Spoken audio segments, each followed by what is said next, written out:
Hi everyone, good morning. Well, some of you may or may not have noticed I haven't done any book reviews for a long time, and that's not because I haven't been reading. That's because I've been reading this book here, Wildlife in the Balance, Why Animals Are Humanity's Best Hope by Simon Mustoe. And this took me about 6 months to get through. Now, don't get me wrong, I think it's a fantastic book and full of fantastic ideas, and I think Simon's borderline genius is so insightful. And it's got so many good things to say, but I actually struggled with this. First of all, not because of its content, but let me just show you what it's about. And it's really essentially one point or one premise, and that's that animals are essential for balancing the ecosystems in the world and creating the environment or the stable environment that allows us to survive. Now, that's a very important point, and one that's lost on a lot of people, particularly business people and politicians, and but I think they just don't know the answer. But anyway, so look, that's the essential point in this book, and it's a great point. He explains it very well. He gives a couple of fascinating examples. The one I found about whales and the oil that they secrete and how that affects the oceans was fascinating. But look, the problem I had with it was, and the other good thing I want to say too is, particularly when it relates it to the second law of thermodynamics and the way that energy just will go to its lowest common state, resting state if possible. Now, that's something I've been writing a bit about myself in my own book at the moment. And look, he's just got, his perception and his ideas are great, but the problem that I had with it is that, I mean, honestly, this could have been a third of the length. It's 280 pages. It could have been a third of the length and made the point probably even more effectively. I don't want to put the boot in because I really like what he says, and I think Simon's a lovely guy. I'd love to meet him one day, but it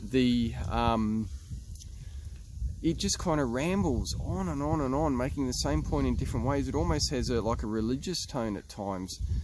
Just by repeating the same thing, and repeating the same thing with a whole lot of anecdotal, anecdotes. I mean, I do think they're evidence, but they're presented just like anecdotes.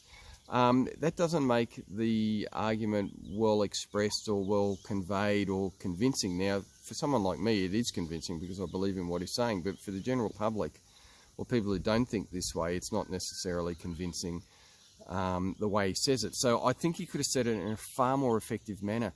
And I think to me, some of the great communicators, Jared Diamond, Jordan Peterson, and what they do is they may state their conclusion, but they'll also give you the reasons and the evidence that led them to the conclusion, and just throw that open so you can join the dots and see why they came to what they came to.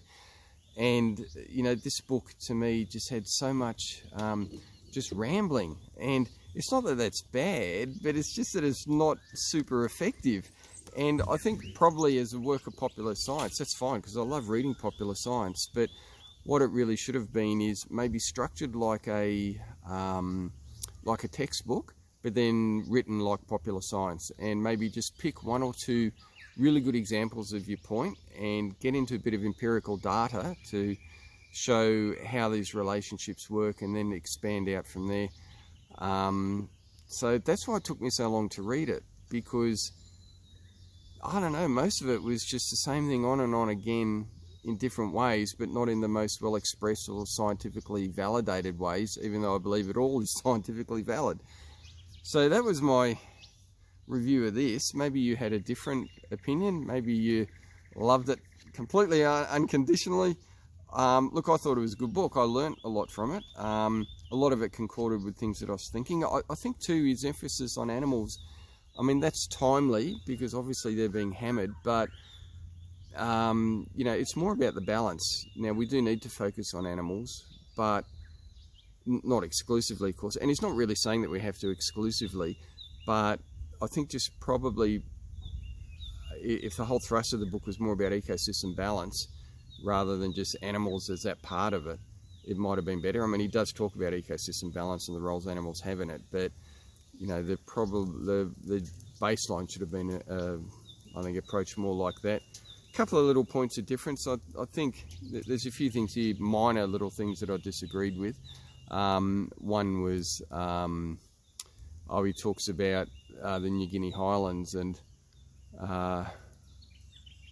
I can't remember, but he said they weren't very warlike, something like that. But they were renowned for the amount of tribal fighting there. And there's another little minor point. But look, overall, I thought it was a really good book.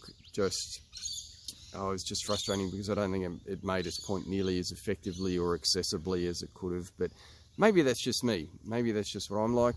So tell me what you thought, and I would certainly recommend reading this book. It's got a very important message, critically important message. So that was my thoughts. Now, with this off my deck, I look forward to reading some more things. I like to only really read one book at a time, so just kind of created a log jam. Look, it's probably just me, but anyway, that's it. So if you've read it, tell me what you think. I do think it's a very good book, and I do think it's got a great point to make. It was just the way he made it. I thought wasn't as effective as it could have been, but anyway, that's all. So thanks, Simon, and one day I hope to meet you, and because I think we're pretty much on the same page with everything in terms of what you're saying. So righto, well, thanks guys, and have a lovely day today. See you then. Bye.